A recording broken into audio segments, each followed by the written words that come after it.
नमस्कार, UP live देख रहे हैं आप। मैं हूं आपके साथ आयुष पाल। बुलेटिन की शुरुआत करते हैं बड़ी खबर के साथ।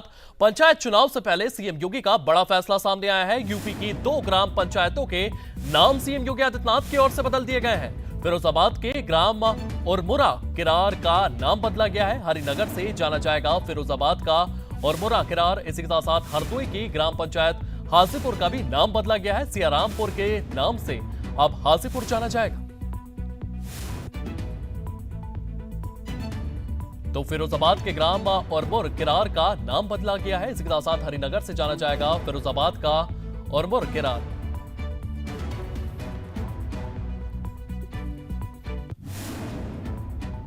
वहीं लखनऊ पहुंचे गोदान फिल्म के निर्देशक विनोद चौधरी अपनी टीम के साथ सीएम योगी आदित्यनाथ से मुलाकात की है। सीएम योगी ने गोदान फिल्म का पोस्टर रिलीज किया है। 6 फरवरी को सिनेमाघरों में रिलीज होगी ये फिल्म। गौरक्षा पर आधारित है गोदान फिल्म। तो सीएम योगी ने गोदान फिल्म का पोस्टर रिलीज किया है। 6 फरवरी को सिनेमाघरों में यह फिल्म रिलीज होगी। तो ये तस्वीरें आप देख रहे हैं। लखनऊ पहुंचे हैं गोदान फिल्म के निर्देशक विनोद चौधरी अपनी टीम के साथ सीएम योगी के साथ मुलाकात करते हुए नजर आए। इसी के साथ सीएम योगी ने गोदान फिल्म का पोस्टर रिलीज किया है। 6 फरवरी को सिनेमाघरों में ये फिल्म रिलीज होगी।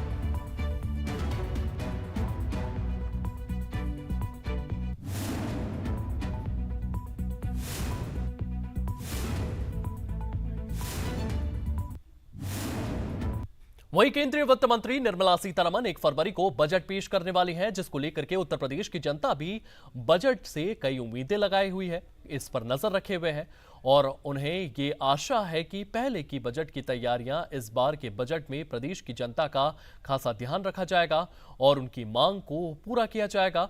आखिर क्या है उनकी मांगे, इस रिपोर्ट में देखिए।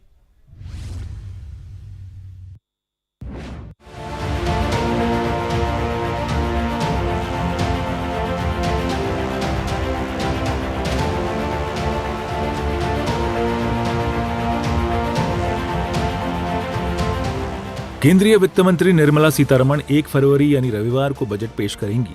ये उनका लगातार 9वां बजट होगा, जिसे लेकर लोगों को खास उम्मीदें हैं। उत्तर प्रदेश के उप मुख्यमंत्री ब्रजेश पाठक की माने तो इस बार का बजट प्रदेश की जनता के लिए काफी लाभकारी होगा, जिसे लेकर उन्होंने प्रदेश की जनता को शुभकामनाएं भी दी हैं। प्रस्तुत होगा। माननीय प्रधानमंत्री नरेंद्र मोदी जी ने जिस ढंग से लगातार विकसित भारत के संकल्प को पूरा करने के लिए बजट बढ़ाने का काम किया है, किसानों को, नौजवानों को, छात्रों को, महिलाओं को, हर सेक्टर को तेजी के साथ आगे बढ़ाने का काम माननीय प्रधानमंत्री जी कर रहे हैं। और बजट में आपको परिलक्षित दिखेगा विकसित भारत का संकल्प पूरे करने की आधारशिला आगे बढ़ाने का काम मैं कह सकता हूँ ये आगामी बजट है। मैं बजट प्रस्तुत किए जाने से पहले ही अपने प्रदेशवासियों को बहुत बहुत बधाइयाँ देता हूँ। इंतजार करिए, देश प्रदेश तेजी के साथ आगे। अलीगढ़ के ताला व्यापारियों ने केंद्र सरकार से फेसलेस जीएसटी की मांग की है, जिससे कोई भी कार्रवाई ऑनलाइन हो और ये व्यापक भ्रष्टाचार का शिकार न हो। सर, मैं केंद्र सरकार से बस ये कहूंगा, जब हमारी जीएसटी आई थी, जो उनका विषय था उसी पर उनको रहना चाहिए। फेसलेस व्यवस्था होनी चाहिए। ये जो अधिकारी आकर के उत्पीड़न करते हैं, छापे डालते हैं, ये नहीं होना चाहिए। फेसलेस का मतलब जो भी है, ऑनलाइन हम पे कार्रवाई हो, ऑनलाइन हमसे बात हो, ऑनलाइन नोटिस हो, ऑनलाइन हमसे जवाब लीजिए, ऑनलाइन हमारा जजमेंट हो। Everything will be complete in online. Sir, हमारी मोदी सरकार जो 1 फरवरी में बजट प्रस्तुत कर रही है, मैं चाहती हूँ इस बजट में हमारे ताला उद्योग को ध्यान में रखते हुए उसके जो जीएसटी हैं उनको कुछ ध्यान में रखा जाए, कुछ कम किया जाए और जो लोग इससे डायरेक्ट इनडायरेक्ट जुड़े हुए हैं उनको फ़ायदा होगा और उनको फ़ायदा होगा तो हमारे उद्योग क्षेत्र में काफ़ी तरक्की होगी और इस तरक्की के द्वारा जो मोदी जी का सपना है विश्व को विश्व गुरु बनाने का, वो सपना उनका साकार होगा। क्योंकि हमारे यहाँ का टैक्सेशन काफ़ी हाई है और जब हम एक छोटे उद्योग की तरफ बात करते हैं तो टैक्स एक ऐसी चीज़ होती है जो उसका प्रॉफिट सारा खा जाता है। तो अभी हम ताला उद्योग की बात करें, ताला एक ऐसी जरूरत है, हर घर को जरूरत है सिक्योरिटी के लिए, अपने घर के लिए, और उस पर 18% टैक्स मुझे लगता है शायद थोड़ा सा मुनासिब नहीं है। तो केंद्र सरकार को इस तरफ सोचना चाहिए, शायद ये 3 से 5% की उस श्रेणी में आए, तो क्योंकि एक नेसेसिटी है, ये कुछ कोई आदमी अपने शौक के लिए नहीं खरीद रहा। तो मुझे लगता है, मुझे उम्मीद है इसमें जीएसटी प्रावधानों में और इसकी एक्सपोर्ट नीति को लेकर, इसके प्रोडक्शन को लेकर जो काम कर रही है उसमें थोड़ा और तेजी लेके आएगी, बजट में उसका प्रावधान करेगी। पिछली जो हमारी मांग थी वो सबसे बड़ी मांग ये थी कि जीएसटी जो एसेंशियल प्रोडक्ट्स पे लगाया गया है विच इज 5%, हम भी एक्सपेक्ट करते हैं क्योंकि ताला जो है उद्योग ऐसा उद्योग है जो कॉटेज इंडस्ट्री है, स्मॉल स्केल इंडस्ट्री है, सो हमारे पे 18% जीएसटी लगता है और ये भी एक एसेंशियल प्रोडक्ट है which is use for day to day purpose, made by day to day people जो सुबह काम करते हैं, शाम को काम उससे अपने घर का खर्चा चलाते हैं। तो my request to the government should be getting the GST from 18 to 5%। वहीं प्रदेश के किसानों ने आगामी बजट को लेकर सरकार से एमएसपी के साथ साथ सरकार की ओर से दी जाने वाली खाद्य और रासायनिक उर्वरक को बढ़ाने की मांग की है, जिससे किसानों को भी लाभ हो सके। जैसा देखिए, आप सभी जानते हैं कि हमारा देश जो है वो कृषि प्रधान देश है और भारत देश में हमारे में 70% आबादी जो है वो किसानों की है और देश का ये मान लीजिए 90% जो इंसान है वो खेती के ऊपर ही निर्भर करता है। तो केंद्र सरकार और मोदी सरकार की जो पहले से योजनाएं चली आ रही हैं किसानों के हितों में है, जैसे किसान सम्मान निधि हुआ, फसल बीमा योजना हो गई और विभिन्न प्रकार की योजनाएं जो केंद्र सरकार के द्वारा चलाई जा रही हैं। तो हम लोग किसान सिर्फ यही चाहते हैं कि आने वाला जो बजट है, इस बजट में मोदी सरकार, केंद्र सरकार जैसे कि एमएसपी है हमारी फसलों पे उसको बढ़ाया जाए और जो रासायनिक खाद उर्वरक जो दिए जाते हैं उनका दायरा थोड़ा बढ़ाया जाए और छूट थोड़ी बढ़ाई जाए और फसल बीमा योजना जो हमारी चल रही है उसमें भी थोड़ा सा कुछ कमियां हैं, उनको भी देखें और उसको भी बढ़ाएं। तो अगर हमारी फसलों पे अगर हमें छूट बढ़ती है, एमएसपी हमारा अगर बढ़ाया जाता है तो उससे किसानों का क्या है कि समृद्धि बढ़ेगी, खुशहाली आएगी, आमदनी बढ़ेगी। गौरतलब है कि बजट को लेकर किसान हो या व्यापारी या प्रदेश की जनता, सभी को बजट से खास उम्मीदें रहती हैं, जिसे लेकर वो सरकार की ओर से उम्मीद भरी नजर से देखती हैं कि इस बार उन्हें सरकार की ओर से क्या सौगात मिलने वाली है। अब देखने वाली बात यह होगी कि 1 फरवरी को पेश होने वाला बजट किसके लिए सौगात का उपहार लाता है। ब्यूरो रिपोर्ट, सूर्या समाचार।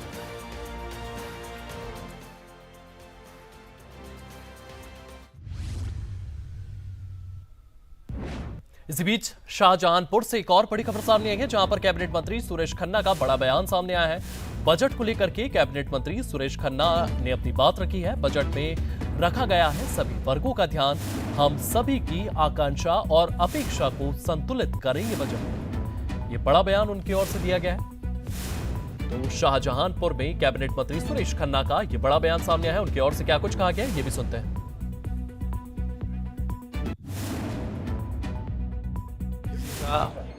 जो कॉन्सेप्ट है वो मैं समझता हूँ सभी को संतोष देने वाला है, सबका साथ सबका विकास। और मैं समझता हूँ कि आदरणीय केंद्रीय वित्त मंत्री जी ने सभी वर्गों से और सभी ट्रेड के लोगों से विस्तृत चर्चा करने के बाद, सारे स्टेट्स का मत लेने के बाद जो मन बनाया है वो निश्चित रूप से हम सभी लोगों को जो हमारी आकांक्षा और अपेक्षा है वो संतुष्ट करेगी। और उत्तर प्रदेश को पहले से ही special assistance to the states में काफ़ी पैसा मिला है और हम उसका उपयोग भी कर रहे हैं और आगे भी हम उम्मीद करते हैं कि उत्तर प्रदेश के लिए ये बजट बहुत ज़्यादा अच्छा होगा। वहीं यूपी के कैबिनेट मंत्री जयवीर सिंह का बड़ा बयान सामने आया है। बजट को लेकर के मंत्री का यह बयान सामने आया है। उनकी ओर से कहा गया है कि आत्मनिर्भर और जीडीपी ग्रोथ बढ़ाने वाला ये बजट होने वाला है। जन जन को समर्पित होगा ये बजट। बजट में सभी वर्गों का ध्यान रखा गया है। तो जयवीर सिंह की ओर से ये बयान दिया गया है। उनकी ओर से ये कहा गया है कि सभी वर्गों का इस बजट में ध्यान रखा गया है। उनकी ओर से क्या कुछ कहा गया, ये भी सुनते हैं।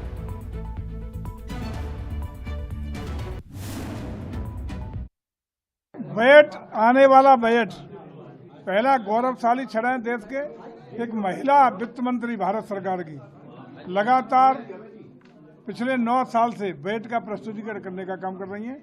ये महिलाओं के लिए महिला सशक्तिकरण का आदरणीय मोदी जी के द्वारा, भारतीय जनता पार्टी के द्वारा एक देश और दुनिया को संदेश है कि भारत का बजट एक महिला के द्वारा लगातार प्रस्तुत किया रहा और कल का आने वाला बजट राष्ट्र हित में, जनहित में, दुनिया में अनिश्चितता और अस्थिरता का जो दौर है उससे निपटने के लिए, भारत को सशक्त बनाने के लिए, विकसित भारत बनाने के लिए और भारत की जीडीपी और तेज गति से किस तरह बढ़े, इसके लिए समर्पित बजट होगा। जन जन के लिए समर्पित बजट होगा। हमारा किसान, हमारा मजदूर, हमारा ग्रामीण अर्थव्यवस्था मजबूत कैसे हो, औद्योगिक दृष्टि से हम आत्मनिर्भर कैसे हो, भारत अपने पैरों पर खड़ा कैसे हो, इसको समर्पित बजट होगा, ऐसा हमें विश्वास है। वहीं उत्तर प्रदेश के अलीगढ़ में एक दल दहला देने वाला मामला सामने आया है, जहां एक पीड़िता के साथ धर्म छिपाकर जबरन निकाह किया गया और उसे इस कदर प्रताड़ित किया गया कि वो प्रशासन से न्याय की गुहार लगाती हुई नजर आई है। आखिर क्या ये पूरा मामला है और प्रशासन की ओर से इस पूरे मामले को लेकर के क्या कुछ कदम उठाए जा रहे हैं, इस रिपोर्ट में देखिए।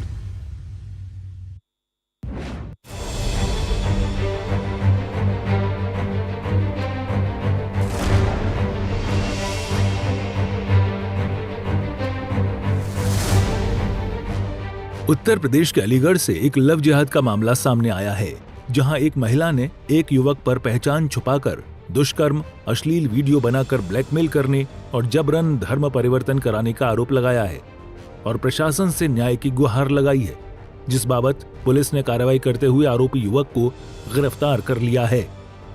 पर एक महिला द्वारा एक अन्य धर्म के व्यक्ति द्वारा किए गए दुराचार की तहरीर दी गई।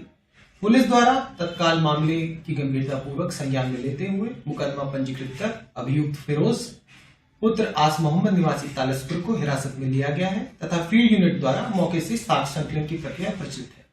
महिला द्वारा लगाए गए अन्य आरोपों पर विवेचना प्रचलित है, जिस पर साक्ष्यों के आधार पर अग्रिम कार्रवाई की जाएगी। मौके पर पीड़िता के मुताबिक आरोपी युवक ने धर्म छिपाकर जबरन पीड़िता से संबंध बनाया और वीडियो बनाकर वायरल करने की धमकी दी, जिससे वो डर गई और आरोपी के खिलाफ शिकायत दर्ज नहीं करा पाई। तो मुझे एक हिना नाम की लड़की है, वो मुस्लिम समाज से है, वो मुझे काम के पर्पज से अल्तापारा कंपनी में लेके गई। वहां पे जब मैं पहुंची तो वहां पे जाके ये फिरोज नाम जो है इसका, ये क्या हिंदू नाम से मुझे मिला था। इसने मेरे को रमेश नाम बताया था अपना।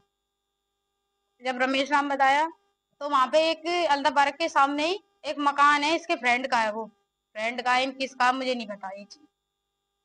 वहां पे ये लेके गया मुझे कैंटीन के बहाने लेके गया। तो मैंने ये कहा था, मैंने कि ये तो मकान है, ये कैंटीन नहीं है। मैंने कि मैं नहीं जा रही। तो ये कहता अरे बैठो तो सही, मुझे कुछ बात करनी है। मैंने ये हिना नाम की जो लड़की है, इसने जब मैंने कैंटीन पहुंची नहीं थी उससे पहले इसने मुझसे ये कहा था कि जो भी पैसे लेने हैं कैसे भी करके इससे हमारी सेटिंग करा दे, हमारे को सेट करा दे, इसको जो भी कराना है कैसे भी करके सेट करा दे तू हमारे से। तो मैंने उससे ये वाली बात बोली थी, मुझे नहीं चाहिए पैसे वैसे और अपनी हद में रहे, ये इससे बोल देना। मैंने कि मुझे कुछ नहीं चाहिए, इससे 1 रुपया नहीं चाहिए। तो ये इसने उस टाइम तो चुप लगा गया। फिर उसके बाद जब कैंटीन लेके गया तो मुझसे कहने लगा मुझे कुछ बात करनी है, बैठो तो सही। अब इसका एक दोस्त लेके आया था कोल्ड ड्रिंक, ब्लैक वाली जो होती है, वो कोल्ड ड्रिंक लेके आया था। उसमें क्या है मुझे नहीं पता, क्या जो भी था वहां पे मैंने वो कोल्ड ड्रिंक पिया। उसके बाद मुझे नहीं पता, मेरे संग मैं अपने होश में नहीं थी। उसके बाद मेरे साथ इसने दुष्कर्म किए हैं। पीड़िता ने बताया कि आरोपी युवक के अलावा मौलवी और उसके कई साथी भी इस मामले में शामिल हैं, जिन्होंने जबरन उनका निकाह कराया और सबूत को मिटाने की कोशिश की। फिर मैंने कहा, मुझसे पूछा तुम्हारा नाम क्या है, मैंने कि मेरा नाम रश्मि है। तो उन्होंने कहा कि शरीयत के हिसाब से रश्मि नाम से निकाह नहीं हो सकता, आपका नाम आलिया है आज से। तो मेरा नाम उन्होंने आलिया रखा है कागजों में। नाम आलिया रखने के बाद फिर मेरे सामने मतलब गलत सला ये करता रहा है मेरे संग। कभी मुंह पे काट के चला जाना, कभी मेरे सीने बीने पे निशान बना देना और मेरे पैर वैर पे इसने मारपीट करी थी मेरे संग एक बार। तो मैंने इसके घर के जाने की धमकी दी है। तो उसके बाद इसने मेरे को आमिर के साथ आया है, आमिर इसका दोस्त है, उसके साथ तमंचा लेके घर आया है।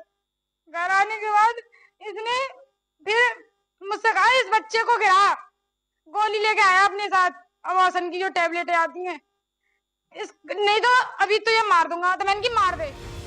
मीडिया से बात करते हुए पीड़िता ने प्रशासन से न्याय की मांग की और इस मामले में शामिल उन सभी आरोपियों के खिलाफ कड़ी कार्रवाई की मांग की जो इस मामले में आरोपी हैं। मैं इसे सजा चाहती हूँ, मौलाना को और तीनों गवाहों को और इसको सजा चाहती हूँ। अब मुझसे मौलाना और फिरोज और तीनों गवाह सजा चाहती हूँ।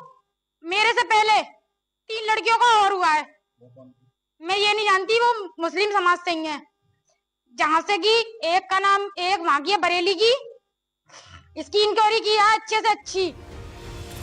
हिंदूवादी नेता पुष्कर शर्मा ने बताया कि उन्हें ये मालूम चला था कि यहाँ पर एक हिंदू युवती के साथ लव जिहाद का मामला सामने आया है, जिसे लेकर उन्होंने प्रशासन से शिकायत की है। प्रशासन की ओर से पीड़िता के साथ इंसाफ का आश्वासन दिया गया है। तो आज हम लोग यहाँ आए हैं, न्याय मांगने आए हैं हम यहाँ, और निश्चित रूप से हम एफआईआर करा के जाएंगे। योगी मोदी जी की सरकार है, ऐसे गुंडों पर, ऐसे तालिबानी मानसिकता के लोगों पर निश्चित रूप से कार्रवाई होनी चाहिए, जो हमारी हिंदू बहनों को धर्मांतरण कराने का प्रयास करते हैं। उनके साथ प्रशासन ने कहा है कि हाँ, निश्चित रूप से ऐसे व्यक्ति के साथ जो है मुकदमा पंजीकृत किया जाएगा। गौरतलब है कि पुलिस ने इस मामले में शामिल मुख्य आरोपी को गिरफ्तार कर लिया है और अन्य आरोपियों की तलाश में जुट गई है। ब्यूरो रिपोर्ट, सूर्य समाचार।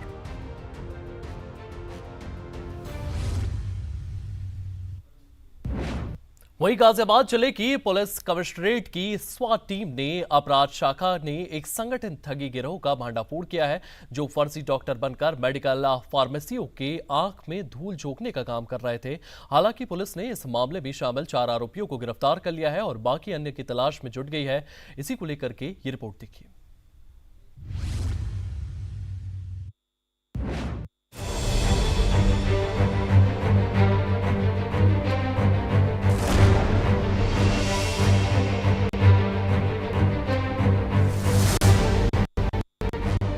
स्वास्थ्य के साथ खिलवाड़ कर रहे थे वो आरोपी, जिन्हें गाजियाबाद गिरफ्तार किया है, जो सिर्फ आपके स्वास्थ्य के साथ ही नहीं बल्कि आपको पैसों का भी चूना लगाते थे, जिससे आपका उबर पाना मुश्किल होता था।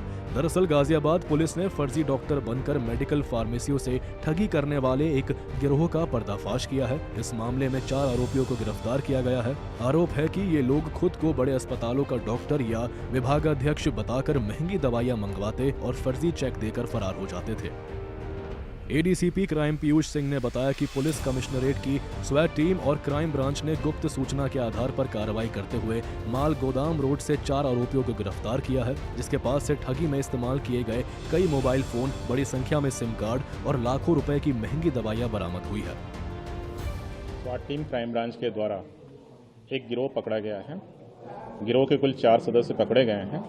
इनके द्वारा सबसे पहले जनपद के चिन्हित बड़े अस्पतालों के सीनियर कंसल्टेंट डॉक्टर, जिनके पास एडमिनिस्ट्रेटिव अथॉरिटी होती है, उनका नाम प्रयोग किया जाता है।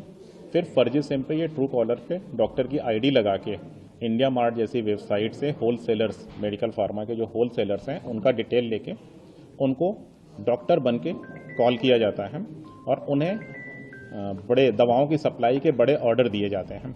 और उसके बाद जब वो होलसेलर दवाओं को लेके इनके पास पहुंचता है, तो उस अस्पताल का एक फर्जी चेक इनके द्वारा उस होलसेलर विक्रेता को दे दिया जाता था और दवाओं को ले लिया करते थे। और जब नेक्स्ट डे वो अपने चेक को बैंक में क्लियरेंस के लिए लगाता था, तब उसे मालूम पड़ता था कि उसके साथ ही इसमें फ्रॉड हो गया है। ये गैंग पिछले 5 से 6 सालों से कोविड के समय से एक्टिव है और इनके द्वारा जो घटनाएं की गई हैं उसमें अब तक हमें 54 शिकायतें प्राप्त हो चुकी हैं और भी जिलों से और राज्यों से संपर्क किया जा रहा है। इनके द्वारा अब तक ये करोड़ों रुपए में ठगी की जा चुकी है और इनके 4 सदस्य जो गिरफ्तार किए गए हैं, इनके पास से भारी मात्रा में दवाएं भी बरामद हुई हैं। इसके अलावा इनके पास से 31 सिम कार्ड भी बरामद हुए हैं, जिनका प्रयोग ये अलग अलग आईडी पे डॉक्टरों के नाम से कॉल करने में प्रयोग कर रहे हैं।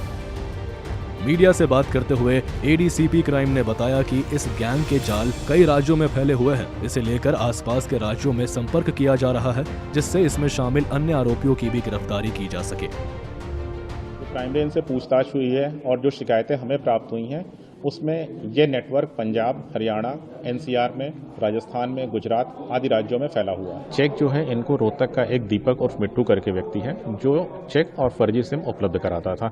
इसकी गिरफ्तारी अभी शेष है। उसकी गिरफ्तारी के बाद एग्जैक्टली क्लियर हो पाएगा कि वो चेक को किन तरीके से प्रोक्योर कर रहा है। गौरतलब है कि इस मामले में गिरफ्तार मुख्य आरोपी पर पहले भी कई केस दर्ज है, जो पुलिस की पकड़ से बचने के लिए लगातार फरार चल रहा था। हालांकि पुलिस ने इस मामले में कार्रवाई करते हुए मुख्य आरोपी को गिरफ्तार कर लिया है और अन्य 2 फरार आरोपियों की तलाश में जुट गई है।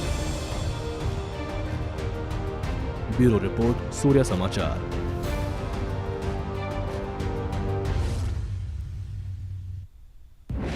वहीं दिल्ली से सटे गाजियाबाद के खोड़ा थाना क्षेत्र में देर रात कुछ युवकों की ओर से हत्या की घटना को अंजाम दिया गया है, जिसे लेकर के इलाके में दहशत का माहौल है। क्या कुछ ये पूरा मामला है और पुलिस विभाग की ओर से इस पूरे मामले को लेकर के किस तरीके से जांच पड़ताल जारी है, इस रिपोर्ट में देखिए।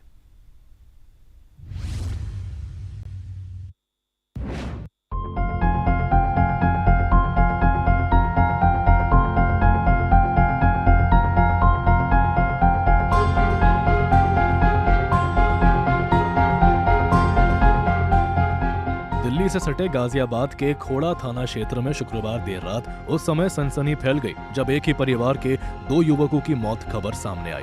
दरअसल मृतक युवक एक ढाबे पर काम करते थे, जहां कुछ युवकों से उनका बहस हो गया। इस दौरान उन युवकों ने इन पर जानलेवा हमला कर दिया, जिसमें 2 युवकों की मौत हो गई। वहीं एक युवक घायल हो गया, जिसका इलाज जारी है। घटना की सूचना पर पहुंचे पुलिस ने शव को कब्जे में लेकर जांच शुरू कर दी है और सीसीटीवी के आधार पर कुछ संदिग्धों को पहचान कर उससे पूछताछ में जुटी है, जिससे जल्द से जल्द इस मामले में शामिल आरोपियों को गिरफ्तार किया जा सके।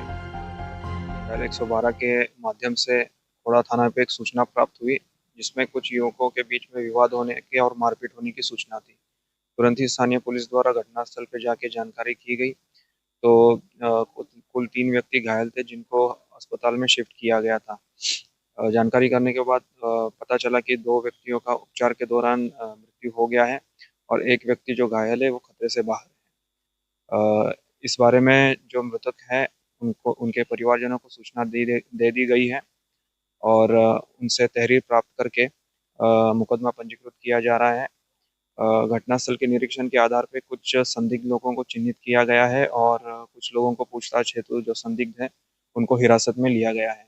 इन्हीं तथ्यों के आधार पर आगे की विधिक कार्रवाई चल रही है। वहीं मौके पर मौजूद चश्मदीद की माने तो ढाबे में कुछ युवकों से खाने के दौरान इनका बहस हो गया था, जो नशे में थे। हालांकि होटल संचालक ने किसी तरह से मामले को शांत कराया था। इसके बाद फिर क्या हुआ उसकी जानकारी नहीं है, क्योंकि हादसा देर रात को हुआ था।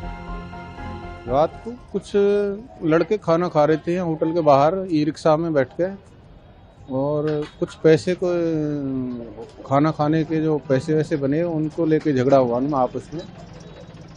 होटल के कर्मचारी और जो बाहर लड़के खाना खा रहे थे, हाँ वो थोड़े नशा की हालत में थे, उन्होंने पिए खाए हुए तो थे। खैर जो लड़के बाहर से आए हुए खाना खा रहे थे और उनमें मार पिटाई हुई, झगड़ा हुआ, आपस में हाथापाई होकर रही। जब तक कोई ऐसा चोट वोट किसी का नहीं आई, होटल मालिक आया, उसने उनका फैसला करा के उनको शांत करा के उन लड़के को भेज दिया। अपने वाले लड़के को डांट के उसने अपनी दुकान के अंदर भेज दिया और मामला शांत हो गया। उसके बाद फिर हम घर चले गए। उसके बाद इनका कोई झगड़ा हुआ है और वो कैसे हुआ उसका पता नहीं, क्योंकि हम तो अपने घर थे, हमें कोई जानकारी नहीं इस बारे में। सुबह मैं 9 बजे दुकान पर आया हूँ तो जब पता लगा कि 2 लड़के इनकी। हालांकि मामला जो भी हो, लेकिन जिस प्रकार कुछ युवकों की ओर से इस तरह की घटना को अंजाम दिया गया, इससे यहाँ के लोग दहशत में हैं और प्रशासन से जल्द कार्रवाई कर आरोपियों की गिरफ्तारी की मांग कर रहे हैं, जिससे इस तरह की घटनाओं पर सके। ब्यूरो रिपोर्ट, सूर्य समाचार।